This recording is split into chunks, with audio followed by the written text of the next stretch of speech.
ஆகாசவாணி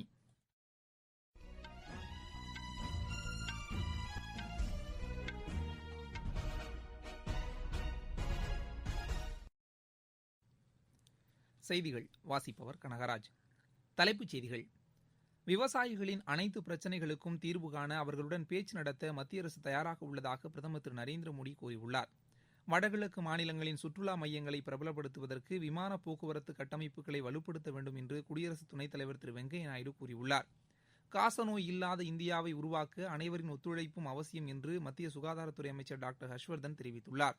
இந்தியாவில் வெளிநாட்டு முதலீடுகளை எளிதில் ஈர்ப்பதற்கான சூழல் நிலவுவதால் ஆஸ்திரேலியர்கள் முதலீடுகள் செய்யலாம் என்று மத்திய வர்த்தக அமைச்சர் திரு பியூஷ் கோயல் கூறியுள்ளார். ஆஸ்திரேலியாவுக்கு எதிரான முதலாவது டெஸ்ட் கிரிக்கெட் போட்டியின் இரண்டாவது நாளான நேற்று இந்தியா 62 ரன் முன்னிலை பெற்றுள்ளது. இனி விரிவான செய்திகள். விவசாயிகளின் அனைத்து பிரச்சினைகளுக்கும் தீர்வு காண அவர்களுடன் பேச்சு நடத்த மத்திய அரசு தயாராக உள்ளதாக பிரதமர் திரு நரேந்திர மோடி கூறியுள்ளார். மத்திய பிரதேச மாநிலத்தில் 50 லட்சம் விவசாயிகளுடன் காணொலி காட்சி மூலம் பேசிய அவர், மத்திய அரசு செயல்படுத்திய சீர்திருத்தங்களால் பாதிப்புகள் ஏற்பட வாய்ப்பில்லை என்றார். அரசு உண்மைக்கு மாறான தகவலை கூறவில்லை என்று குறிப்பிட்ட அவர், குறைந்தபட்ச ஆதரவு விலை தொடரும் என்றார்.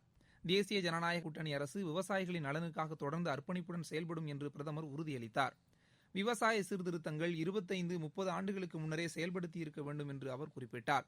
திரு எம்.எஸ். சுவாமிநாதன் குழு அளித்த விவசாயிகளுக்கான சீர்திருத்தங்கள் முந்தைய அரசுகளால் மறைக்கப்பட்டதாக அவர் கூறினார். தேசிய ஜனநாயக கூட்டணி அரசு விவசாயிகளின் நலனுக்காக இந்த சீர்திருத்தங்களை நிறைவேற்றியுள்ள நிலையில் எதிர்க்கட்சிகள் வேண்டுமென்றே குழப்பத்தையும் அச்சத்தையும் விளைவித்து வருவதாக குறிப்பிட்டார். தூய்மையான கங்கை நதி எண்ணெய் மற்றும் நர்மதை நதி எண்ணெயைப் போல அரசு விவசாயிகளை காப்பாற்றி வருவதாக தெரிவித்தார். விவசாயிகளுக்கு யூரியா உரம் வழங்கப்பட்டு வருவதாக கூறிய அவர், உரங்களை பதுக்கி வைப்பவர்கள் மீது கடும் நடவடிக்கை எடுத்து வருவதாக தெரிவித்தார். குறைந்தபட்ச ஆதார விலையை அரசு செயல்படுத்தாது என்பது போன்ற பொய்யான தோற்றத்தை எதிர்க்கட்சிகள் உருவாக்குவதாக பிரதமர் குற்றம் சாட்டினார். கோவிட் தொற்று காலத்திலும் விவசாயிகளுக்கு குறைவின்றி குறைந்தபட்ச ஆதார விலை நிர்ணயம் செய்யப்பட்டதாக பிரதமர் குறிப்பிட்டார். எதிர்க்கட்சிகள் கொள்முதல் நிலையங்கள் செயல்படாது என்ற உண்மைக்கு மாறான தகவலை பரப்பி வருவதாக பிரதமர் குறிப்பிட்டார். நாட்டில் எந்தவொரு கொள்முதல் நிலையமும் மூடப்படாது என்று கூறிய பிரதமர், 500 கோடி ரூபாயில் அவை நவீனப்படுத்தப்படும் என்றார். விவசாயிகள் ஒப்பந்ததாரர் சட்டத்தின் மூலம் பாதுகாக்கப்படுவார்கள் என்றார். புதிய சட்டத்தின் மூலம் விவசாயிகளுக்கு புது சுதந்திரம் கிடைத்திருப்பதாகவும், அவர்கள் நாட்டின் எந்த பகுதியில் வேண்டுமானாலும் தங்களின் பொருட்களை விற்கலாம் என்றும் பிரதமர் குறிப்பிட்டார். ஒப்பந்த அடிப்படையில் நிலத்தில் பயிரிடப்படும் பயிர்களை தவிர நிலம் விவசாயிகளிடம்தான் இருக்கும் என்று பிரதமர் விளக்கினார்.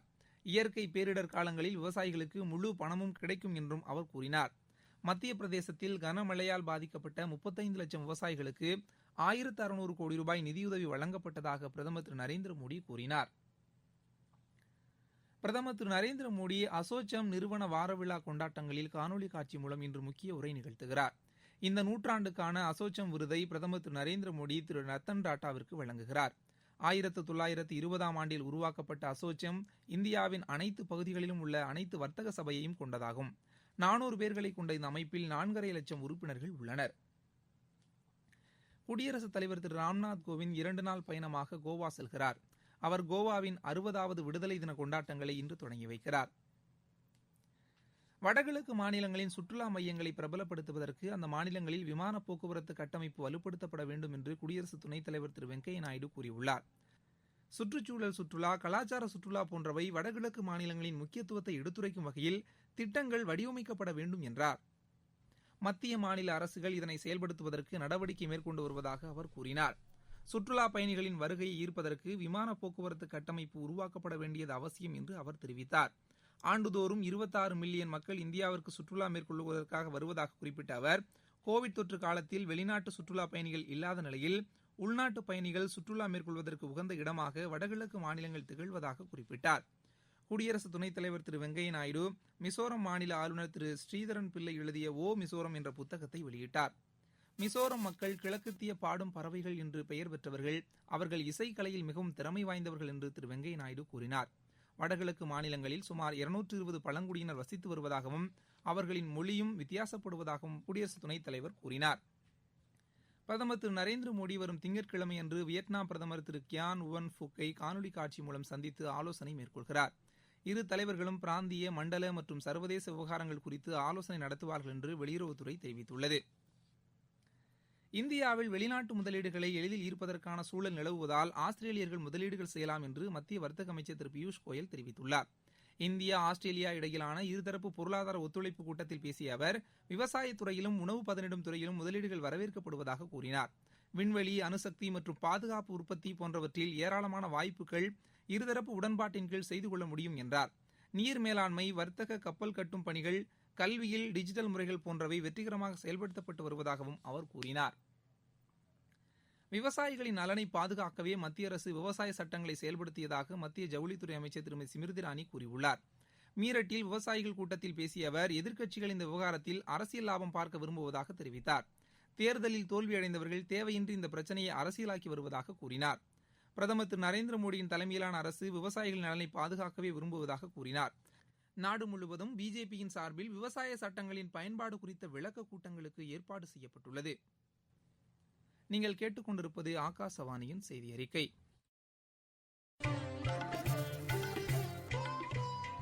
கோவிட்-19ற்கு எதிரான போரில் நமக்கான 3 கவசங்கள். முகக்கவசம் அணிவோம், தனிநபர் இடைவெளியை கடைபிடிப்போம், கை மற்றும் முக சுத்தம் பராமரிப்போம்.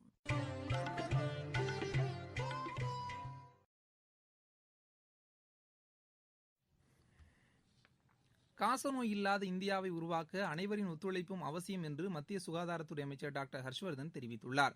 75வது தேசிய காசநோய் மற்றும் நெஞ்சக நோய் மாநாட்டில் நேற்று காணொலி காட்சி வாயிலாக பேசுகையில் இதனை தெரிவித்த அவர், இதற்கான லட்சியத்தை அடைவதற்காக பல்வேறு நடவடிக்கைகளை தமது அமைச்சகம் எடுத்து வருவதாக கூறினார்.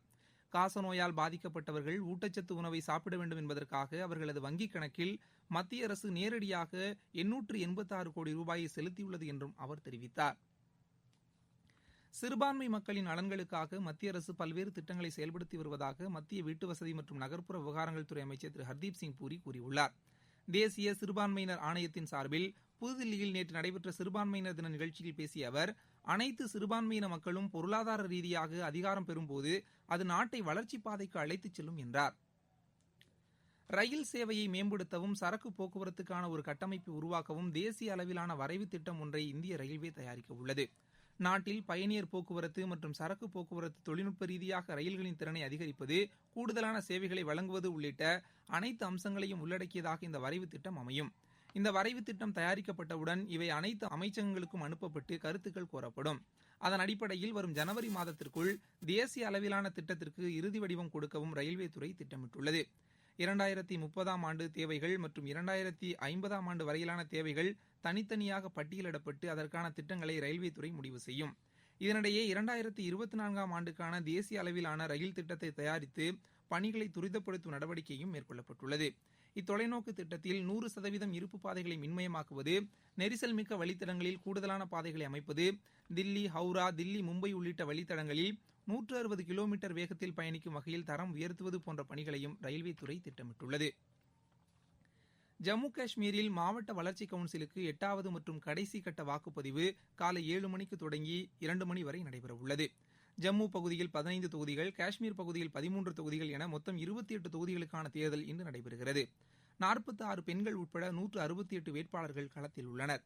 விரிவான பாதுகாப்பு ஏற்பாடுகள் செய்யப்பட்டுள்ளதாக ஜம்மு காஷ்மீர் தேர்தல் ஆணையர் திரு கே சர்மா தெரிவித்துள்ளார். மதுரையில் எய்ம்ஸ் மருத்துவமனையை கட்டுவதற்கான நிதி கிடைத்த 45 மாதங்களில் பணிகள் முடிக்கப்படும் என்று மத்திய அரசு தெரிவித்துள்ளது.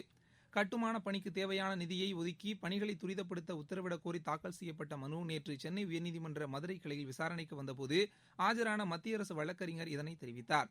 கட்டுமான பணிக்கு கடன் ஒப்பந்தம் தொடர்பாக ஜப்பான் நிறுவனத்துடன் மத்திய அரசு பேச்சு நடத்தி வருவதாகவும் வரும் மார்ச் மாத இறுதிக்குள் கடன் ஒப்பந்தம் இறுதி செய்யப்பட்டு பணிகள் தொடங்கப்படும் என்றும் அவர் கூறினார்.